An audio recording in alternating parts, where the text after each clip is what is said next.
You've probably seen these four letters everywhere, GDPR, tucked away in those long privacy policies. Today, we're going to crack it open and see what it's all about. Because it's about the incredible power it gives you over your own digital life. Every click, every purchase, every photo you share, it all creates this massive digital footprint. And it feels like countless companies out there have a piece of it. So who's really in the driver's seat here? For a long time, it sure wasn't us. But that's all started to change. Now, you might hear GDPR and think, oh, that's just a European thing, doesn't apply to me, but you'd be surprised. Its impact stretches way beyond Europe. Let's take a look at what this thing actually is and why it's become a big deal for the entire world. At its core, the General Data Protection Regulation, or GDPR, is a set of rules from the EU, and it's designed to do one simple thing: give people in the EU control over their personal data. It basically forces companies to be open about what they're doing, get your real permission, and treat your information with some serious respect and security. It doesn't matter if a company is based in California or Tokyo or anywhere else. If they want to sell stuff or offer services to people in the EU, they've got to play by GDPR's rules. This one little detail is exactly why GDPR has basically set a new privacy standard for the whole planet. GDPR isn't just a boring rule book for companies. Nope, it's more like a bill of rights for your data. It gives you a whole set of specific, legally backed rights.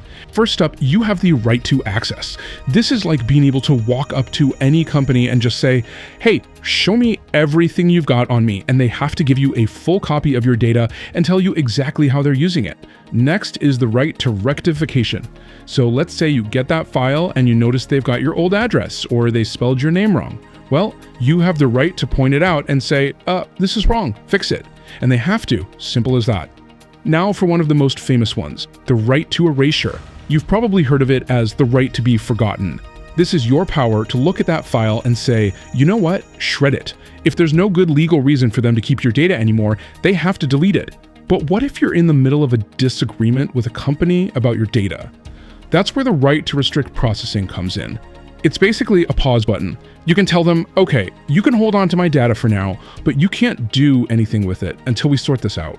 Then there's the right to data portability. This one is all about freedom and competition. It lets you ask for your data back in a nice, neat digital package that you can just pick up and take with you to another service. Your data is yours to move. And finally, we have the right to object. This is your power to just raise your hand and say, nope, I object. If a company is using your info for something like direct marketing, you can tell them to stop. And unless they have some kind of incredibly compelling, legally sound reason, they have to respect your wishes. What actually makes big companies listen? Well, let's just say GDPR has some very sharp teeth. We're talking about some seriously massive fines. For the really bad stuff, like completely ignoring your rights, regulators can come down hard. They can slap a company with a fine of up to 20 million euros. The fine can also be 4% of a company's total worldwide income for the entire previous year. They get fined whichever amount is higher. For the huge tech companies, that can mean fines in the hundreds of millions or even billions. Suddenly, following the rules looks like a pretty good idea.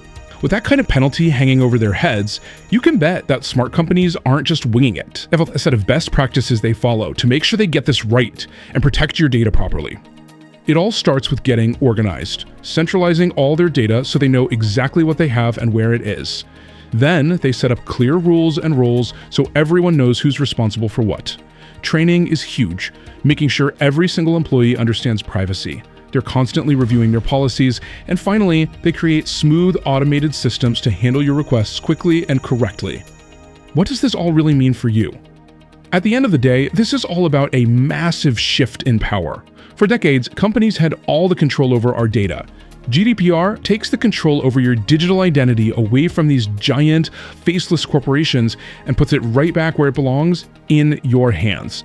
What's the next big fight for our privacy going to look like? And how will our rights have to evolve to keep up? It's definitely something to think about. This video was created by Collate, the creators of Open Metadata, the open source project for metadata management. We hope you found this video useful. Please check out our other videos that explain how we help data-driven businesses quickly and effectively solve their data management challenges.